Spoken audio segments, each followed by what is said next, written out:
Ecco, idee per una legge organica, già comincia il titolo. Ecco, già nel convegno di 10 anni fa avevamo sottolineato che il problema di una legge organica, nel senso che contenente tutte le prescrizioni in materia di conservazione della natura, era una necessità ineludibile, perché uno dei problemi che ha l'Italia, non solo la Regione, è di legiferare in modo, fra virgolette, infame. Cioè uno per districarsi all'interno dei commi, codicilli, eccetera, eccetera, impazzisce chi le scrive, chi le legge, figurarsi. Quindi stiamo sostenendo la necessità di mettere insieme in una legge organica tutta la materia inerente alla conservazione della natura, compresa la questione dei paesaggi naturali. Avanti. Allora, una legge organica dovrebbe riguardare la flora spontanea, funghi compresi, e la fauna eteroterma, la famosa fauna minore, no? La fauna selvatica omeoterma, uccelli e mammiferi, e gli ecosistemi, parliamo appunto di habitat, ecosistemi più o meno vasti, più o meno piccoli. Avanti. La questione paesaggistica come può entrarci in questo discorso? Semplicemente si potrebbe ipotizzare di suddividere la questione paesaggistica in 3 grandi ambiti. Un ambito urbanizzato, le città, i paesi, eccetera, un ambito utilizzato per attività come l'agricoltura, l'industria, i trasporti, la viabilità e così via, e poi quel che resta sono ambiti naturali o seminaturali, quindi le montagne, i boschi, i parati stabili di pizzuti, eccetera, eccetera. La struttura della legge organica potrebbe cominciare con una delle parti più significative, che è quella che oggi lamentano molti, cioè evitare il più possibile la creazione di confusioni istituzionali. Cosa deve fare la Regione? Cosa devono fare i comuni, visto che le province sono defunte? La Regione deve assumere un ruolo propulsivo di coordinamento, di vigilanza in tutto ciò che concerne la tutela ecologica. È quello che chiedevano i 2 parchi in particolare un attimo fa, cioè essere un vero punto di appoggio dove andare a chiedere supporto, aiuto in caso di. La seconda cosa, e l'ho già accennata in presenza dell'assessore, è fornirsi di uffici, personale veramente esperto, altamente qualificato in materia scientifica tecnica nel settore della biologia della conservazione. Non si può fare nessuna promozione, neanche vigilanza, se non si conosce profondamente la materia di cui ci si occupa. I comuni sono i secondi istituti che vengono chiamati in causa, ovviamente il collaborare con la Regione, poi per quanto riguarda gli altri aspetti, recepire i perimetri delle aree protette nei propri strumenti urbanistici e gestire loro l'attività edilizia ivi consentita. Le altre attività devono essere fatte dagli organismi di gestione delle aree protette. Se ci sono strutture funzionali idonee, possono benissimo gestire direttamente come comune, però il problema è, credo, alquanto difficile, perché riescono a malapena a gestire l'anagrafe o quant'altro, quindi però, voglio dire, lo possiamo mettere sicuramente. Promuovere la divulgazione, l'educazione e la cooperazione nella vigilanza, visto che hanno la vigilanza ambientale anche come comuni. Avanti. Come aggiornare? Dunque, posto che nei 20 anni, come abbiamo sentito, la legge 42 ha centrato i principali obiettivi e le aree protette sono stabili e integrate nei territori, c'è da perfezionare, l'abbiamo già ripetuto più di una volta, assicurare la continuità finanziaria, agevolare le strutture di gestione, semplificare e ridurre i livelli normativi e dare priorità alle azioni di conservazione, che è la missione delle aree protette. Le aree protette non sono aziende di turismo, non sono Proloco, non sono Promotour, non sono altro, sono entità destinate alla conservazione della natura. Il resto, se viene, è grasso che cola, diciamo, no? Se arrivano i turisti, se si fanno altre azioni. Se si perde questo obiettivo, si perde tutto il resto. Prego. Dunque, per il punto 1, l'ho già detto anche prima, la Regione, visto che l'assessore ha lamentato la fluttuazione degli finanziamenti, si dice, non so, nella Costituzione della Regione, allora, visto che quella si cambia poco, lo 0,5% del bilancio annuale della Regione. Attualmente sarebbero 30 milioni, penso che vadano bene. Per il punto 2, Danelin ha puntato il dito sull'articolo 33, che è uno dei più clamorosi fallimenti. Ricordo peraltro che l'articolo 33 della 42, quello che dava la priorità dei finanziamenti agli enti, eccetera, è stato l'articolo che i politici hanno più, proprio con grande spinta, voluto inserito nella legge, e poi l'hanno tradito. Questa, diciamo, papale, a questo punto io dico quello che penso proprio. Per cui bisogna ovviamente rivedere in maniera che queste robe vengano effettivamente, non si possa lasciare metà della legge, no, così inapplicata perché non la vuoi applicare, non perché non si possa. Quest'altro punto 3 è un po', diciamo, delicato e riguarda la faticosissima operazione di pianificazione, regolamentazione e gestione. La 42 ovviamente aveva, l'ha ricordato la Barban, una matrice urbanistica. Negli anni 50-60 l'urbanistica in Italia era l'archistar proprio di tutte le materie, pareva che l'urbanistica risolvesse tutto, va bene? Prima c'è stato il PURG, poi c'è stata la legge 11 che era tutta urbanistica, che è fallita, e ovviamente il passaggio non poteva essere proprio così drastico, no?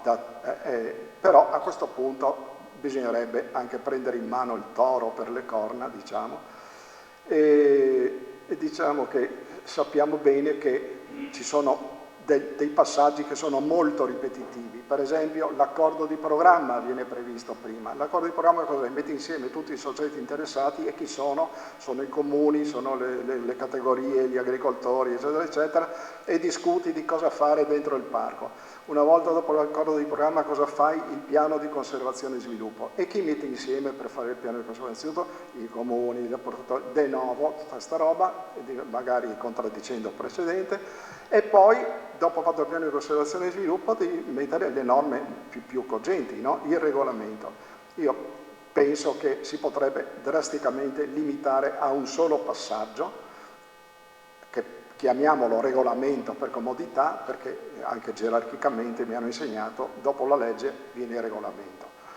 Mentre invece lasciare fuori, che fra l'altro le abbiamo attribuite, detto di attribuirle ai comuni, le norme urbanistico-edilizie. Nel Parco delle Dolomiti Friulane non ci sono abitati dentro, nel Parco delle Prealpi Giulie men che meno, e perfino nelle riserve non ci sono centri abitati interni. Quindi in cosa si riduce l'urbanistica edilizia? A cosa? Al rifugio, alla malga. Quindi vedete che si potrebbe benissimo ridurre i livelli di... possiamo andare avanti. Il punto 4 è quello, appunto, missione fondamentale, ne ho già parlato un attimo fa, e qua bisogna assolutamente che questa venga come punto fondante della legge, non solo ribadito ma veramente dettagliatamente specificato. Prego.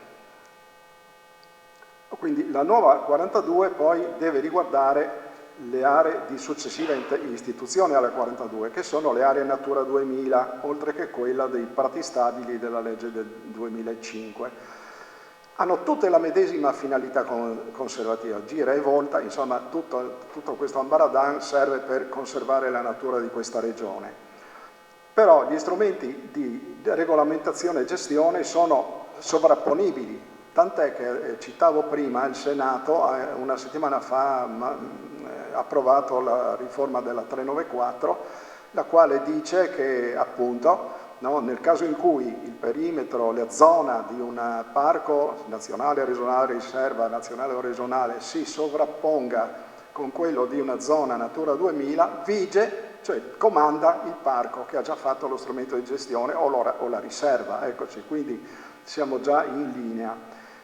Altre cose che andrebbero nella legge quadro però sono i rapporti fra valutazione di incidenza e valutazione di impatto ambientale all'interno di queste aree. Le cose sono gestite da due uffici diversi, chissà se si parlano, chissà se si capiscono, per cui ecco che torna in piena il problema di strutture che siano riunificate. Avanti. Quindi, riassumendo, la Regione Friuli-Venezia Giulia dovrebbe adottare finalmente una politica ambientale. In questa regione una politica ambientale da decenni non c'è mai stata e non c'è. La politica ambientale significa integrare l'ambiente nelle politiche di settore. Uscire vuol dire, qua non c'è scritto, uscire dal sistema delle emergenze, cioè corro dietro all'emergenza che c'è, corro dietro al problema dell'inquinamento della laguna, del mercurio, della Cafaro, piuttosto che corro dietro ai nitrati dell'alta pianura, eccetera. Finiamola con le emergenze e entriamo in una fase finalmente di gestione ordinaria dell'ambiente. Quindi tutte le politiche di settore per l'energia, per l'industria ferriera di Trieste, vuol dire per esempio turistica, agricola, culturale, dovrebbero integrarsi in una politica ambientale. È una cosa non proprio semplicissima, ma almeno tentiamo, no? Ecco, quindi questo è il punto fondamentale. Riorganizzare perciò i propri uffici a tali finalità, per esempio con una direzione dell'ambiente che si occupi di ambiente, voglio dire, ci si deve occupare dell'ambiente dal punto di vista della tutela tecnologica, come viene chiamata, cioè gli inquinamenti, due grandi pilastri, no? La tutela tecnologica, l'inquinamento dell'acqua, dell'aria, del suolo, del rumore, che fra l'altro nel 2003 la Giunta Illy aveva individuato anche delle linee di indirizzo tramite un libro bianco, la cui autrice è in sala, fra l'altro, però è rimasto lettera morta e questo è un vero peccato, no? Andiamo avanti. La tutela ecologica poggia su due pilastri, una è la legge 42, l'altra è la legge Natura 2000. Circa il 18% del Friuli è tutelato in questo modo, però bisogna raggiungere un livello ottimale di gestione, di integrazione con altri settori. Per esempio è stato lamentato più volte qua il piano di sviluppo rurale, 3 o 4 piani di sviluppo rurale che non hanno prodotto dal punto di vista ambientale i risultati sperati, che potevano essere prodotti, perché in fin dei conti hanno badato di più all'agricoltura, fra virgolette, tradizionale, quella delle commodities, per dire, no? Eccoci, poteva essere speso molto meglio tutto quel denaro anche proprio per fare tutela ambientale, come la stessa Unione Europea aveva sollecitato, peraltro.